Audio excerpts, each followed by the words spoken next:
Bismillahirrahmanirrahim. Jadi nggak harus teman kita itu seorang alim, seorang kiai, seorang gus. Mungkin ada gap usia dan gap keilmuan yang kita nggak berani berteman dengan mereka, sungkan. Maka siapa yang bisa berteman dengan kita? Kalau dia tidak punya jawaban, minimal dia yang akan mengajak kita untuk mencari jawaban. Fas'alu ahla dzikri in kuntum la ta'lamun. Nanya kepada ulama kalau kita nggak ngerti. Akhirnya kata Abu Bakar, ya Hanzalah, aku pun demikian. Wa ana kadzalik ya Hanzalah, aku juga demikian wahai Hanzalah. Seolah-olah Abu Bakar ingin membesarkan hati Hanzalah kalau mereka itu sama. Bagaimana kalau kita bertanya kepada Rasulullah SAW? Akhirnya mereka pun datang berdua kepada Rasul, ditanyalah kepada Rasul, akhirnya Rasulullah mengatakan, begitulah iman naik dan turun. Seandainya iman kamu dalam keadaan naik terus seperti ketika kamu bersamaku, engkau akan menemukan malaikat berjabat tangan denganmu wahai Hanzalah. Tapi sa'atan fasa'atan. Iman itu ada kalanya naik, ada kalanya turun. Ada kalanya naik, ada kalanya turun. Itulah normalnya manusia. Apa maksud Nabi di dalam kalimat ini? Maksudnya, makanya jangan sendiri wahai Hanzalah. Jangan sendiri. Sering-seringlah membersamai orang yang benar. Sekurang-kurangnya dengan Abu Bakar. Kalau kamu bisa lebih sering ketemu dengan Rasulullah. Supaya apa? Ada kalanya iman lagi naik. Oke, kamu bisa sendiri. Bagaimana kalau iman lagi turun? Kamu butuh Rasulullah. Kamu butuh Abu Bakar. Kamu butuh Umar. Kamu butuh Uthman, Ali, dan seterusnya. Sahabat-sahabat yang istiqomah. Kamu butuh mereka wahai Hanzalah. Karena iman itu sa'atan fasa'atan. Dalam hadis yang lain, yazidu wa yanqus. Ada kalanya naik, ada kalanya turun. Makanya kalau lagi turun, kamu gak akan bisa sendiri wahai Hanzalah. Atau kamu ada di circle yang salah wahai Hanzalah. Di pertemanan yang salah wahai Hanzalah. Maka kamu akan jadi orang yang salah, bukan jadi orang yang salih. Karena iman sa'atan fasa'atan. Ada waktunya begini, ada waktunya begitu. Itu Hanzalah. Wa ma adraka man Hanzalah. Tahukah kita siapa itu Hanzalah? Sahabat yang luar biasa. Orang yang solih. Sebagian ulama mengatakan, walaupun ada yang mengatakan itu yang orang yang berbeda, tapi ada yang mengatakan itu orang yang sama. Dia adalah ghisilul malaikah. Orang yang dimandikan oleh para malaikat. Yang ketika wafat, syahid, dimandikan dengan air dari surga oleh para malaikat. Hanzalah ghisilul malaikah. Tapi orang seperti ini ternyata gak bisa soleh sendiri. Sekelas Hanzalah gak bisa soleh sendiri. Sekelas Abu Bakar gak bisa soleh sendiri. Sekelas Umar gak bisa soleh sendiri. Kesolehan mereka itu dengan watawasau bil haqqi watawasau bis sabr.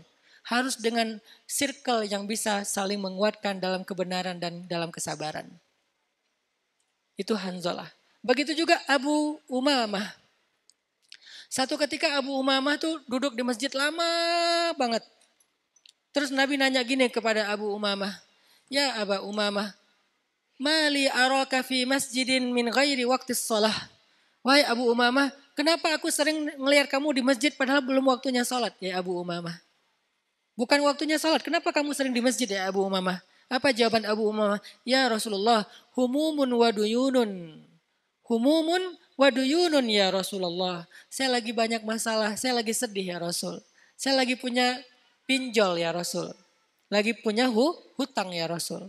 Makanya dia ngelamun aja di masjid. Gak punya teman sama sekali. Akhirnya Nabi duduk di sebelah Abu Umamah. Nabi bilang, ala u'allimuka kalimat. Idza qultaha fis sabah wa masa' adhaballahu humumak wa dafa'allahu duyunak. Mau gak aku ajarin satu kalimat yang kalau kamu dawamkan bacaan ini setiap pagi dan petang, Allah akan menghilangkan sedihmu dan akan membayarkan hutangmu. Apa itu ya Rasulullah, kata Abu Umamah. Katakan setiap waktu pagi dan petang, Allahumma inni a'udzubika minal hammi wal hazan wa minal ajzi wal kasal wa minal jubni wal bukhl wa min ghalabatid daini wa qahrir rijal. Kata Abu Umamah, setelah saya mendawamkan doa itu di waktu pagi dan petang, adhaballahu anni duyuni humumi wa dafa'allahu duyuni. Allah menghilangkan kesedihanku dan Allah membayarkan hutang-hutangku. Apa pelajarannya di sini? Pelajarannya di sini ternyata ketika kita galau, ketika kita sedang sedih, mungkin kita nggak langsung menemukan solusi dalam hidup kita, tetapi kita minimal menemukan kekuatan untuk menghadapi masalah kita. Dari mana kita menemukan kekuatan itu supaya kita nggak berputus asa? Dari teman terdekat kita. Beruntungnya Abu Umamah temannya adalah Rasulullah. Makanya mereka dikenal dengan sahabat Nabi karena bersahabat dengan Nabi. Bukan cuma kenal tapi bersahabat dengan Nabi. Bersahabat itu artinya sering komunikasi, curhat, ngobrol, minta nasihat, dengerin tausiah, kemana-mana membela Nabi, jadi berkhidmat kepada Nabi. Mereka jadi pembantunya Nabi, mereka menyelesaikan hajat-hajat Nabi seperti Abdullah bin Mas'ud dan Anas bin Malik. Mereka bersahabat dekat dengan Nabi, mulazamah dengan Nabi. Sehingga akhirnya mereka termotivasi oleh Nabi. Kemana mereka pergi, Nabi ngasih motivasi buat mereka. Itulah pentingnya sahabat dekat kita. Cari sahabat, cari guru yang bisa jadi sahabat. Arti bisa jadi sahabat itu bukan ngelunjak, bukan ya. Yang jadi sahabat itu artinya kita tuh dekat banget dengan guru itu.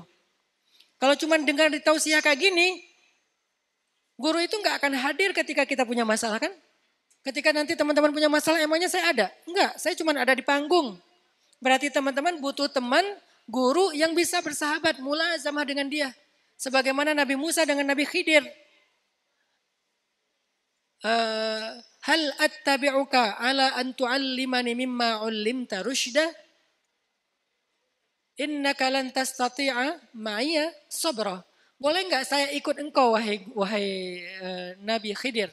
Boleh enggak saya ikut engkau? Bukan boleh enggak saya ikut taklim, bukan. Ikut di sini itu mulazamah, dekat dengan guru. Kalau di pondok itu istilahnya apa? Derek. Ataupun mungkin manut, atau bisa juga dia kalau dalam bahasa sederhana itu apa ya, berkhidmatlah kepada gurunya. Apa kebutuhan guru dia berkhidmat? Ada yang berkhidmat kepada gurunya dengan cara apa? Jadi supirnya kiai. Ada yang jadi asistennya kiai. Tahukah kalau dia itu sebetulnya orang yang paling beruntung di antara semua muridnya? Kenapa? Muridnya hanya mendengar nasihat kiainya di atas panggung, tapi dia full dalam beberapa jam, mungkin 20 jam sehari atau 18 jam sehari, terus bersama gurunya. Melihat gurunya lagi berzikir, termotivasi untuk berzikir. Melihat gurunya lagi murojaah hafalan, kalau gurunya seorang hafiz, jadi termotivasi untuk menghafal, walaupun baru 2-3 surat. Melihat gurunya sholat tepat waktu, jadi termotivasi sholat tepat waktu. Melihat gurunya akhlaknya baik dalam bergaul kepada orang lain, dia juga meniru kebaikan akhlak tersebut. Itulah pendidikan terbaik, lebih daripada ketika dia di pondok. Di pondok dia belajar teori, belajar syariat, tapi di sini dia belajar hakikat, dia belajar tasawuf, dia belajar riyadhah, dia belajar suluk langsung dengan mursyidnya, gurunya. Maka kita butuh guru yang jadi mursyid, bukan guru yang sekedar menjadi muallim. Apa bedanya muallim dengan mursyid? Muallim itu mengajarkan ilmu, mursyid itu mengajarkan hidup. Karena al-irsyad atau ar-rusydu dalam bahasa Arab artinya husnut tasarruf fi syai', itu arti rusydun. Rabbana atina min ladunka rahmah wa hayyi' lana min amrina rasyada. Dulu saya di Mesir belajar tafsir, jadi kita tuh belajar tafsir tuh huruf demi huruf dibedah, kata demi kata dibedah. Wahayyi' lana min amrina rasyada. Ma makna rusyd? Apa arti rusydun? Kata ulama bahasa, rusydun artinya husnut tasarruf fi syai'. Baik dalam menjalankan, mengamalkan, melakukan sesuatu. Itu namanya rusydun. Berarti orang yang menjadi pembimbing dalam kata rusydun itu disebut dengan mursyid. Hari ini misalnya mursyid saya adalah, salah satu murabi saya adalah Yai Marzuki Mustamar dari Malang. Beliau mursyid saya. Apa yang beliau ajarkan kepada saya? Bukan fikih teori. Saya udah belajar itu di pondok 6 tahun sebelum ke Mesir. Saya belajar di Mesir 4 tahun. Ngambil jurusan tafsir Al-Quran. Bukan ilmu syariat yang diajarkan. Tapi dikasih amalan-amalan. Ijazah zikir, ijazah amalan, dikasih riyadhah, diajarkan tentang sikap, diajarkan tentang pola fikir. Itu namanya mursyid. Itu namanya irsyadat. Itu namanya petunjuk dalam berperilaku. Dan itulah circle yang kita butuhkan. Cari guru yang jadi mursyid. Jangan cuma jadi ustadz ataupun muallim yang ngajarin teori. Itu juga penting. Cuman yang kita sering kehilangan itu mursyid. شكرا يا ربي شكرا هديت قلبي شكرا